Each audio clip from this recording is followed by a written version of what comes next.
Imagine piloting this $5 billion nuclear-powered spaceship, right? But you're navigating through total suffocating blackness. Yeah, deep underwater. Exactly. And you've got unlimited fuel. I mean, technically, you could stay down there for decades. But your ultimate vulnerability isn't some high-tech enemy torpedo. It's a misplaced can of baked beans. Right, a can of beans. Hello, and a very warm welcome to you. You are tuning into the Speak Up English Hub, and today's program is specifically designed as advanced listening training for fluency. Which is why we're going to keep the pace just a little bit slower today, really conversational so you can absorb everything. Exactly. And today we are taking the perspective of an international relations history student. We're going on a mission to decode some really complex geopolitical concepts, starting miles beneath the ocean surface all the way to the architecture of Moscow. And just a quick note for you before we really get into it. Today's sources contain some pretty politically charged material. We're going to cover different historical and modern viewpoints, both right-wing and left-wing. I want to be very explicit here. We are not taking sides or endorsing any of these viewpoints. Right, absolutely not. We are just impartially reporting the original source material to help you practice advanced listening and, understand these complex international concepts. Spot on. So as we go, I'm going to explicitly pause to highlight and define some of the advanced vocabulary we run into. We'll even do some quick recall questions just to test your comprehension. So here's the roadmap. We're decoding specialized naval terminology, comparing nuclear submarines to financial funds, looking at how economic data impacts global stability, and finally analyzing the historical cycles of political folly. It's quite a journey. It really is. So let's jump right into that first topic, that $5 billion spaceship. Because to understand global stability, you kind of have to look at the hidden arenas where international relations actually play out today. Yeah, the invisible chessboard. Right now, beneath the surface of the Pacific Ocean, there is an intense, completely silent contest happening between America, China, and Russia. And what's fascinating is that the primary job of these massive submarines isn't actually to fight, it's something called deterrence. Okay, let's pause and break down that advanced vocabulary word for you listening. Deterrence. It's essentially this massive psychological game, right? It's the strategy of discouraging an enemy from taking action by instilling doubt or, real fear of the consequences. It's exactly it. I mean, if an adversary knows you have a heavily armed submarine lurking off their coast and it's completely undetected, well, they are much less likely to launch an attack. You are projecting an invisible but undeniable threat. Right. But to maintain that threat, these navies rely on a few different classes of vessels. So the key acronyms from the text you need to know are SSNs and SSBNs. I always get those mixed up, to be honest. The SSN is the attack sub, right? Yes. The SSN is a nuclear-powered attack submarine. They're often called hunter-killers because their whole job is to hunt other submarines and ships. The SSBN, though, that's the ballistic missile submarine. All the big ones. Massive, absolute leviathans of the sea. They carry nuclear warheads, and their entire purpose is just to hide in the deep ocean and be that ultimate deterrent we talked about. But the sources also brought up a new player, which I found fascinating. UUVs, or uncrewed underwater vehicles. Basically robotic drone submarine. Yeah, like the Ghost Shark. Right, the Ghost Shark. The Australian Navy is developing that one. But why are navies suddenly pivoting to drones when they already have these massive, practically infinite nuclear boats? Well, it all comes down to human logistics. I mean, yes, a nuclear submarine has unlimited propulsion. It can go forever. But as you hinted at earlier with the baked beans, its actual operational limit is How much peanut butter they can cram on board. exactly. Humans need food, oxygen, they need sleep. A UUV like the Ghost Shark just completely eliminates the human supply chain. It mitigates all those staffing issues. And more importantly, you can take massive physical risks with a drone that you would never, ever subject a human crew to. Which really brings us to the terrifying physics of being in a submarine. Because there's another advanced term in the text, buoyancy. Oh, this is a fun one. Yeah, because most people think buoyancy just means, the ability to float like a pool toy. Ah. But there is a really deadly mechanical reality to it when you are deep underwater. There really is. So buoyancy is the upward force exerted by a fluid. It opposes the weight of whatever object is immersed in it. Think of it as the ocean actively pushing back against the hull of the submarine. Okay, so the ocean is pushing up. Right. But here is the terrifying part. As a submarine dives deeper, the water pressure becomes immense. It physically crushes the steel hull inward. The actual physical footprint of the entire submarine shrinks. So because the hull is compressed, it's taking up less space in the water. Exactly. And because it is physically smaller, it displaces less water. And less displaced water means less of that upward buoyant force. So, ironically... Oh, wow. So the deeper you go, the heavier the submarine effectively becomes. Yes, and the faster it sinks. Unless the crew perfectly and constantly adjust the water levels in their internal ballast tanks, the submarine will just plummet straight to the ocean floor and be crushed. It's a constant battle against the laws of physics. But I want to circle back to that can of beans, because the text highlights a specific flaw called an acoustic short. And I was trying to visualize this. A modern submarine is designed to be totally 100% silent, right? The engines are mounted on these like floating rubber rafts inside the hull to absorb the sound. That is correct. Because in the ocean, sound is quite literally everything. If you make a noise, you die. Right, so an acoustic short happens when a stray object, maybe a mechanic drops a wrench or a tin of food rolls off a shelf, and it gets wedged into the gap between that floating engine raft and the outer steel hull. Yeah, and physically what that does is it creates a literal bridge for the sound to travel across. It completely bypasses all that $1 million soundproofing. Wow. The mechanical vibration of the engine travels right through that wrench or that tin of food directly into the steel hull, and then it just broadcasts out into the open ocean. You are essentially screaming your exact coordinates to the enemy. And it's entirely because of a systemic failure in basic maintenance or just bad storage. Exactly. Okay, quick recall question for you listening. Let's see if you caught that.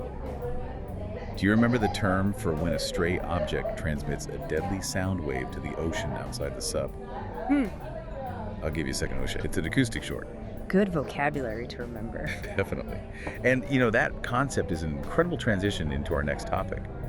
Because I was reading through these sources and it just struck me. You have this highly illiquid, massively expensive asset locked in a metal tube, struggling with maintenance.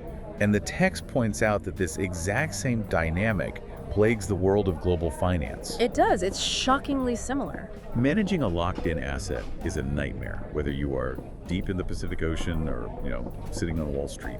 The parallels really are staggering because if we shift gears from naval warfare to corporate finance, we encounter this term closed-end funds. Right, let's unpack that for everyone. A closed-end fund is it's a portfolio of pooled assets.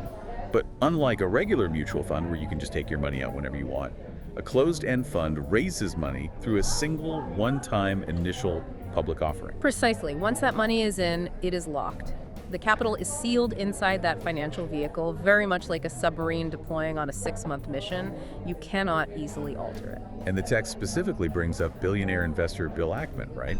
He has this new $5 billion fund, Pershing Square USA. He does, and from a manager's perspective like Ackman's, having locked capital is great. It allows them to make long-term strategic investments without constantly worrying that panicked investors are going to withdraw their cash during a market dip. But if I'm an investor, why would I want my money locked up like that? It seems like a huge vulnerability. Well, it can be, because from the investor's perspective, it creates this massive headache known as the NAV discount. Okay, the net asset value discount. This concept really tripped me up initially. So the NAV discount happens when the shares of the fund trade on the stock market for less than the literal value of the underlying assets. Right. So it's basically like holding a wallet, and you can see there's a verified $100 bill inside. But the market is only willing to pay you $90 to buy the whole wallet. How does that make any sense? It makes sense because of 3 things: trust, management fees, and liquidity. Investors know they cannot easily open that wallet and get the $100 out. Because it's locked. Exactly. Plus, they have to pay the manager fee just to hold on to the wallet for them. So if the market loses faith in the manager's strategy, the value of those shares just drops. And here's the kicker. When a closed-end fund trades at a really steep discount, it attracts corporate raiders. Oh, right. So activist investors swoop in, they buy up those cheap shares, force their way onto the board of directors, and then they just liquidate the assets to capture that $10 difference for a quick profit. Exactly. They tear the fund apart from the inside. And this brings us right back to the submarine analogy. Because the U.S. Navy is currently facing this agonizing maintenance backlog. The industrial capacity to fix these subs is described in the text as, quote, woeful. Yeah, a full third of their attack submarines are currently just sitting idle, waiting for repairs. Isn't it fascinating that whether you are managing an apex predator of the ocean or, a Wall Street hedge fund, the biggest vulnerability isn't necessarily the enemy.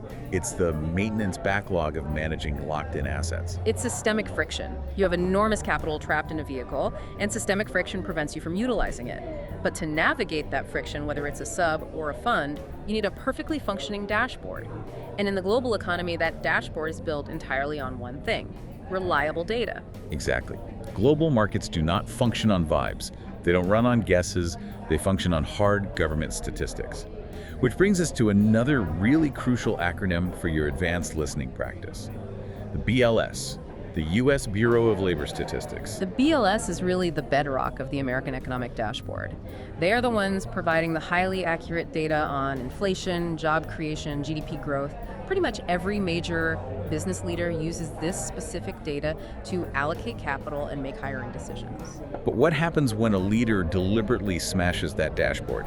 The text introduces an index to measure this, called the EPU. Right, the Economic Policy Uncertainty Index. It's a fascinating metric. The EPU actually tracks the volume of news articles, reports, and market indicators that discuss confusion over government economic policy. So it's basically a literal measurement of market anxiety. Yes.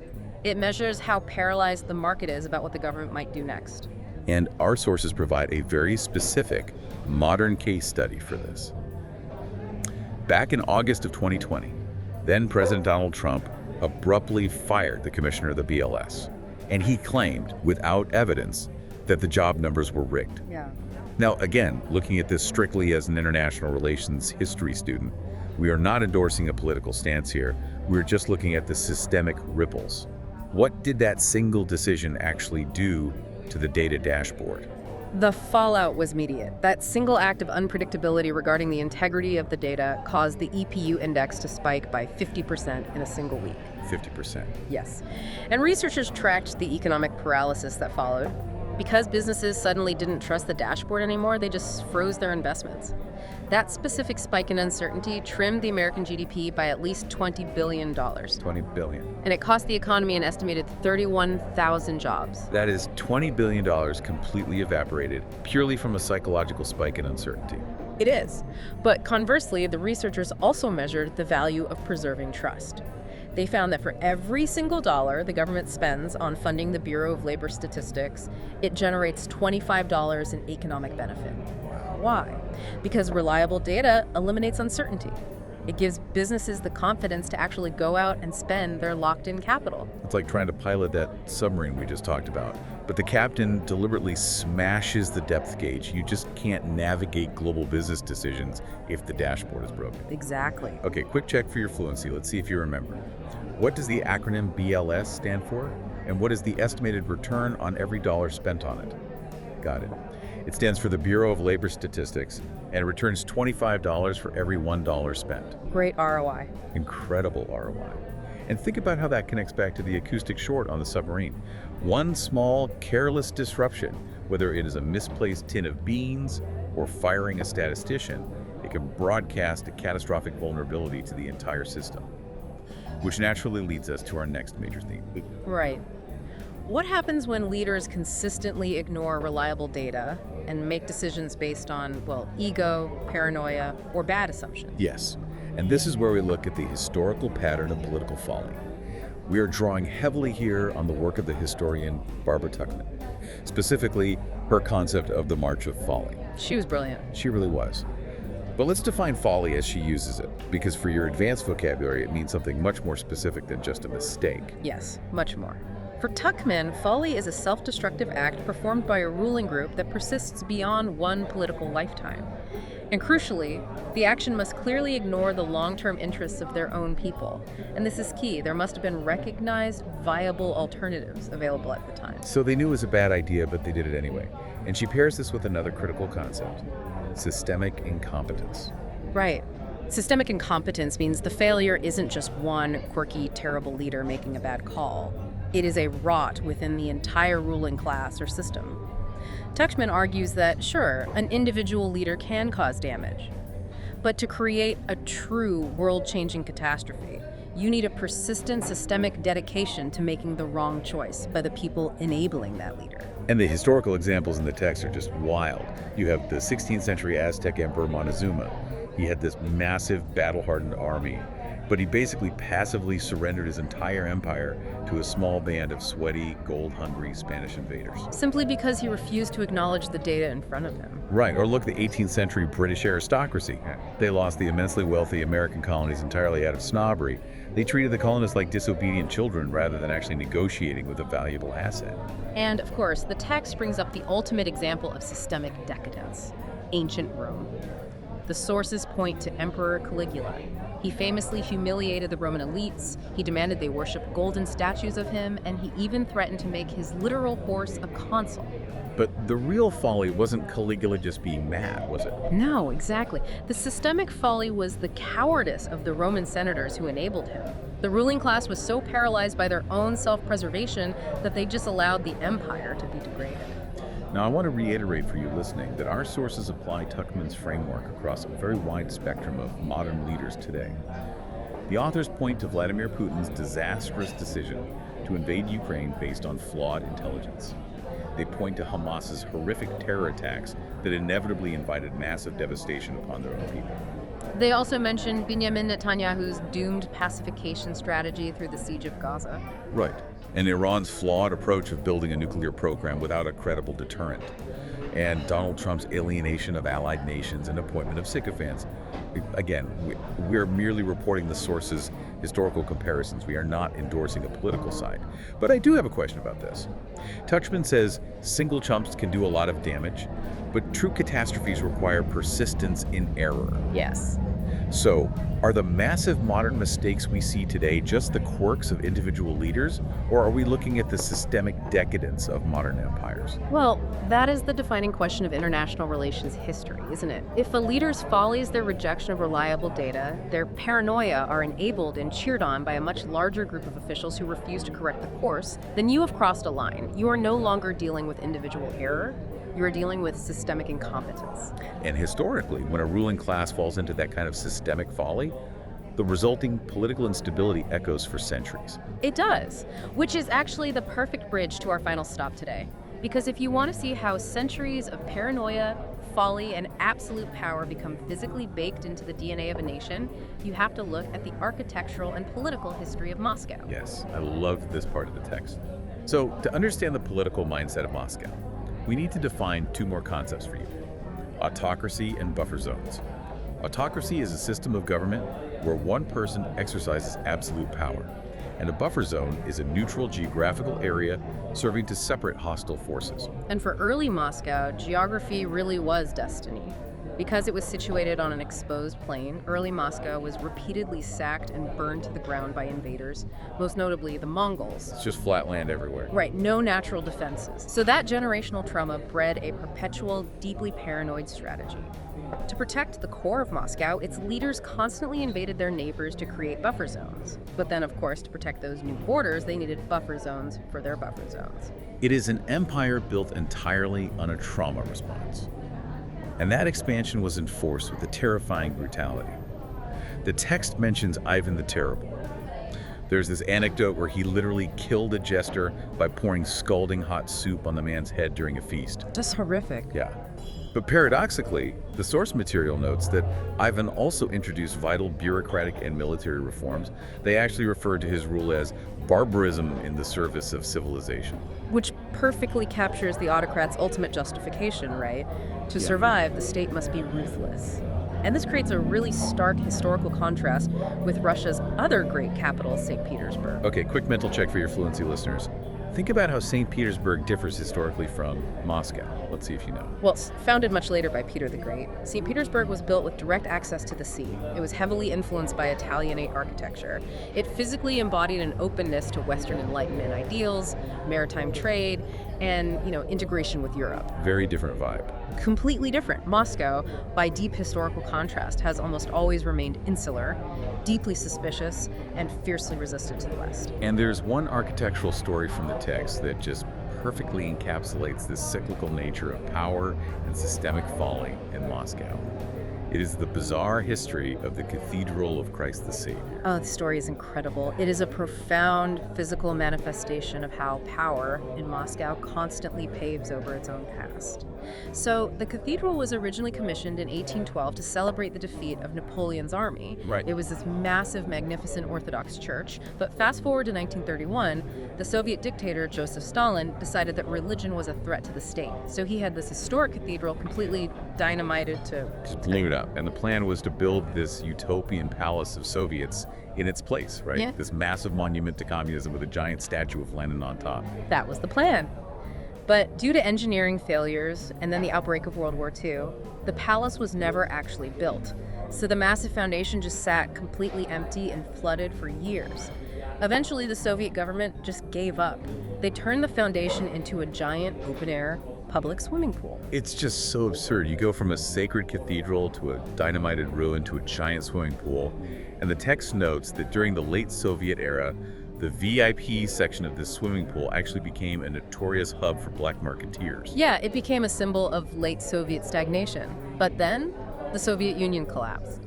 And in the 1990s, driven by this desire to reconnect with their pre-Soviet imperial past, the new Russian government filled in the swimming pool. I got rid of it. Yep. They spent millions to rebuild an exact replica of the original Cathedral of Christ the Savior on the exact same spot. The city literally paves over its own history, only to dig it back up decades later to rebuild the past. It perfectly captures the source's central claim about the systemic cycles of autocracy. In Moscow, power exists purely for itself. It is entirely cyclical. It is the ultimate architectural example of persistence in error. The physical landscape of the city reflects the instability and the shifting paranoia of its ruling class. Well, we have navigated an incredible amount of complex terrain today. Let's briefly summarize the main arguments to really anchor your listening retention. We started beneath the ocean, decoding the specialized vocabulary of deterrence, the deadly physics of buoyancy, and acoustic shorts. Right. And then we compared the heavy burden of managing those nuclear submarines to the friction of managing locked-in capital in Wall Street's closed-end funds. From there, we established that navigating those massive assets requires reliable data. We saw how political attacks on institutions like the Bureau of Labor Statistics create uncertainty that actively destroys economic value. And finally, taking the long view of an international relations student, we traced how ignoring reliable data leads to systemic political folly. From the decadence of Caligula's Rome to the paranoid, cyclical power shifts written into the very architecture of Moscow. It all connects. Whether you are managing a submarine, a financial portfolio, an economy, or an empire, ignoring reality to satisfy a leader's ego always creates a fatal amount of pressure. I want to sincerely thank you for joining us on this Speak Up English Hub deep dive, and congratulations on practicing your advanced listening fluency with such complex concepts. And I will leave you with one final thought, drawn directly from the historical analysis of Moscow we just discussed. A historian noted a profound truth about seemingly permanent regimes. They said, "Everything was forever until it was no more." Oh wow, that gives you chills.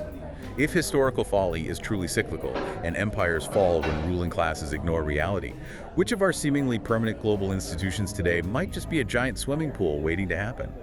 Keep practicing your English, keep questioning what you hear, and we will catch you on the next deep dive.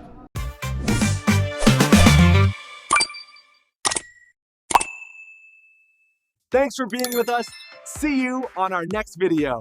Let's speak up.